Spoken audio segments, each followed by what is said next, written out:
여러분의 구독은 영상을 제작하는 데 큰 힘이 됩니다. 영상을 보시기 전에 구독과 좋아요 꼭 부탁드리겠습니다. 아울러 회원이 되시기를 원하시는 분들은 유튜브 채널 홈피 구독 옆에 있는 가입 버튼을 눌러주시기 바랍니다.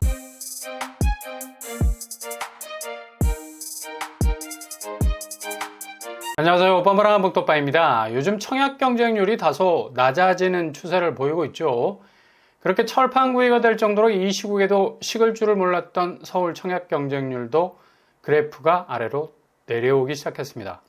이거 다 전체 부동산 지표가 동반해서 꺾이는 추세를 보이고 있기 때문입니다. 주택시장 침체 분위기가 본격 시작될 지점에서 분양시장도 감당이 안 되거든요. 영향을 받을 수밖에 없고요. 서울에만 깃발을 꽂으면 10,000명이 넘는 청약 경쟁률이 이젠 절반으로 내려앉았고요. 개봉동 호반서밋 그리고 상도 프로지오 클라베뉴 역시 이런 양상을 그대로 보여주는 결과를 내놨죠. 이젠 서울이면 무조건 진입하겠다는 묻지마 청약은 지금 부동산 시장 돌아가는 분위기가 쎄해지니까 멈칫할 수밖에 없는 거고요. 서울만 이렇게 반짝했었지 그 외 경기권은 거의 참패 수준이고요. 분양한다는 명함을 못 내밀어요. 죄다 1차 분양에서는 미분양이 나니까 그래서 무순위를 무한궤도로 돌려서 남은 물량 털어내려 하는데 이것도 한계가 있는 거라 전체적인 분양 분위기는 성공한 단지보단 실패한 단지가 더 많다라는 것. 그러니 서울 분양 단지가 미친 듯이 가격을 끌어올리는 겁니다. 이거 자칫하다가 우리가 당하는 거 아니야? 무조건 구하는 거야. 그냥 돈 찍어내듯이 무슨 조폐공사야? 아파트 한 채가 달마다 1억씩 올라. 화폐 단위를 조폐공사도 이렇게 못 올릴 건데 그냥 서울 분양시장은 아파트 단가가 달라지고 있습니다. 사정이 이러다 보니 강남 부장이 발을 빼고 있죠. 이거 더 버티면 그냥 분양가 대박 칠 수 있겠구나. 중급지도 1억씩 올리는데 우리가 6개월이나 1년 뒤로 미루면 거의 상상 초월, 상식 초월, 어마무시한 분양가를 땡길 수 있겠구나. 설계가 되는 거죠. 대부분 서초구에서 분양을 예정했던 곳들이 줄줄이 내년으로 분양을 미루고 있고요. 특히 강남은 투기과열지구로 묶여 있는데 이 규제가 봉인 해제가 되기라도 한다면 분상제가 그래도 가격 뚜껑을 막고 있는데 이게 해제가 되어버리면 그냥 흔들어버린 콜라병.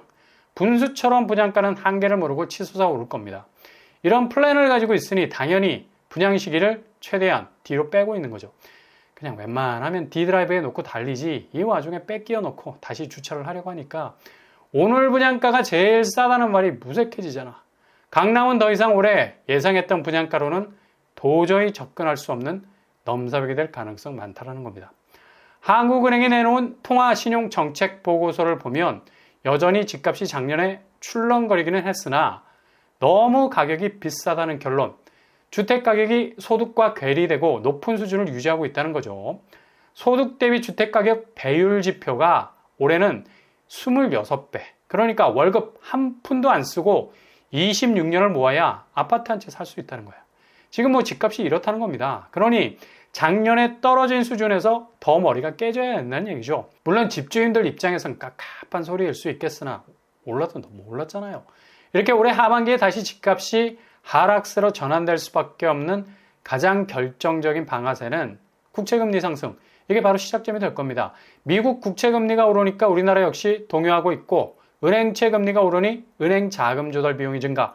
돈줄이 마를 수밖에 없는 거죠. 결국 대출금리에 직접적인 영향을 주게 돼서 금리라는 발목이 묶여있는 집값은 그냥 어게인 2022년보다 더 크게 머리가 깨질 가능성이 높다는 거죠. 게다가 이 와중에 주식시장 외국 투자자금 유출 상황이 9억 1천만 달러 순유출로 돌아서고 있습니다. 그만큼 한국 경기 회복 기대감이 낮은 지표를 보이고 있고 채권 차익 거래 유인력이 딸릴 수밖에 없어서 환율마저 엔화와 위안화에 비해서 그 경쟁력이 상대적으로 낮아지고 있는 추세. 결국 외국 자본이 들여다보는 지표는 무역 지표 아니겠습니까?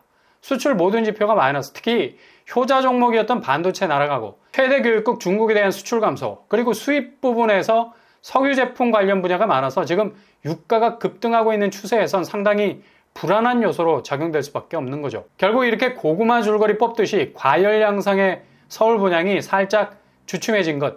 이게 매매 시장의 약세장 분위기와 맞물려 있는 거고 거래량도 대폭 축소, 파는 자는 태산인데 사는 자는 오름 수준도 안 돼. 아니 그냥 언덕배기 수준.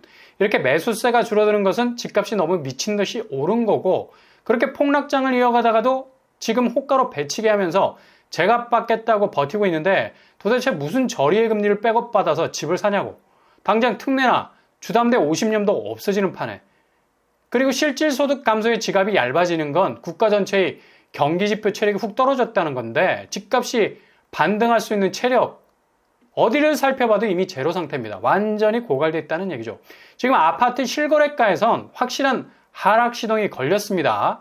광주 인구 더샵 스타시티 60평대 대형 폐역수죠. 고점 27억 대비 23억 거래가 나왔고요. 강동구 힐스테이트 강동 리버뷰 30평대 고점 16억 대비 11억 2천선의 거래. 2층인데 이거 22층 거래와 거의 비슷한 가격. 그러니 저층 거래라고 무시할 지표가 못 된다는 거죠. 이런 양상은 마레프에서도 볼 수 있어요. 20평대 고점 17억 대비 12억 5천선의 거래.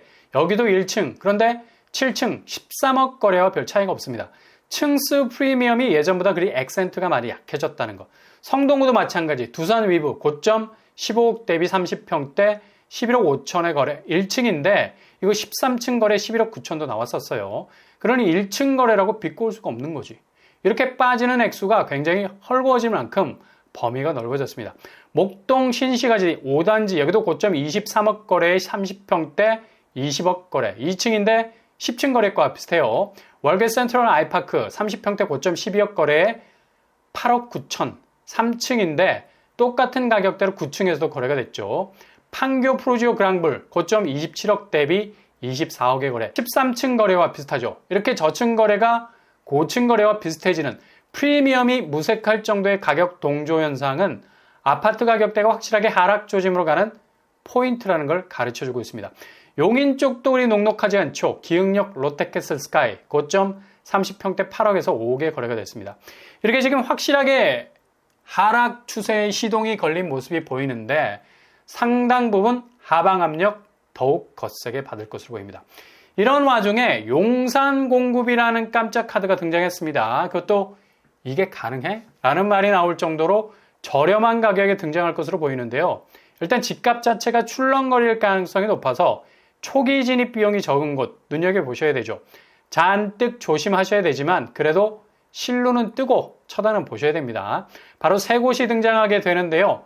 먼저 용산 국제업무지구라는 국제업무시설 인프라 구축과 함께 용산 캠프킴이 본격 시동 걸게 됩니다.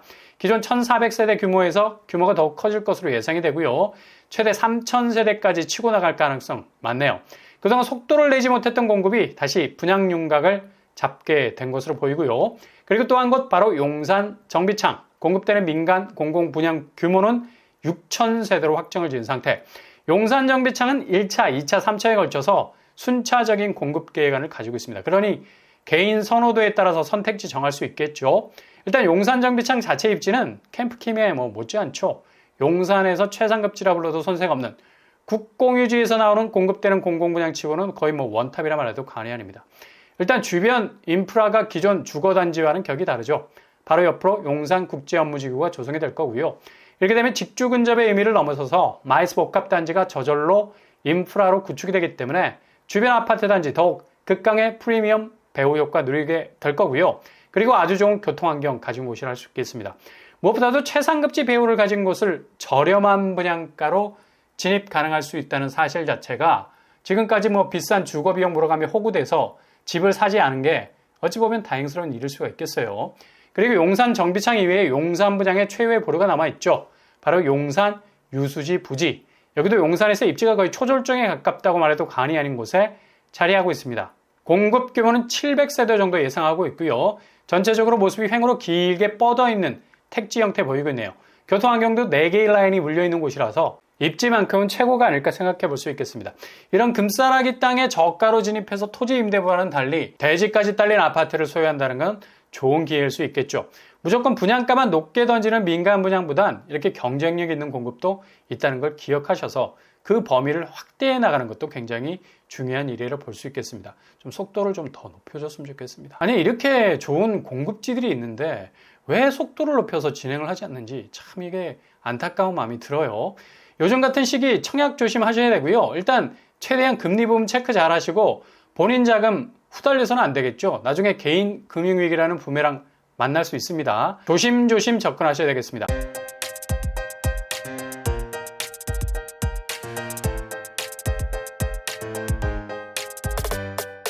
오늘의 부동산 캐릭터처, 정말 부동산 시국 자체가 어수선한 상황입니다. 이런 때일수록 단단히 운동화끈 잘 매시고 기다리는 것이 중요하겠죠.